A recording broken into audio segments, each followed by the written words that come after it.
Gymnázium Pavla Orsáka Hviezdoslava v Kežmarku píše svoju históriu už od roku 1927, otvorením prvých slovenských tried. Z jej lavíc vzišli osobnosti ako Hviezdoslav či Jesenský. Rozsiahla modernizácia historickej budovy bola ukončená v lete roku 2025.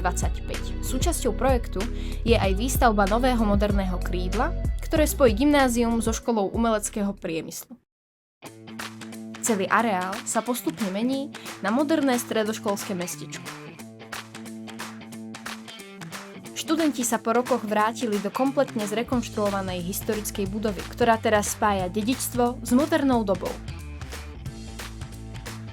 Vďaka komplexnej modernizácii všetkých tried a učební sa môžete tešiť na špičkovo vybavené prírodovedné laboratória, moderné učebne informatiky, jazykové učebne, novú telocvičňu a školskú knižnicu s oddychovou zónou, čím sa gymnázium stáva skutočnou školou 21.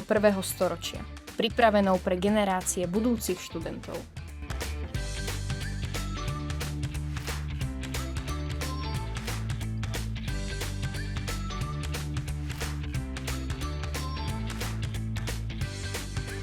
Nezabúdame sa ani hýbať.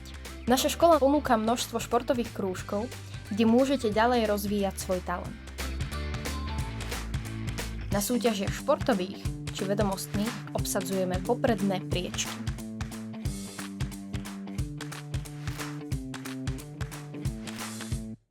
Taktiež na našej škole nejde len o učenie, ale aj o zážitky a dobrú atmosféru. Počas roka preto organizujeme rôzne podujatia. A okrem učenia sa v školských laviciach sa zúčastňujeme rôznych edukačných pobytov v zahraničí.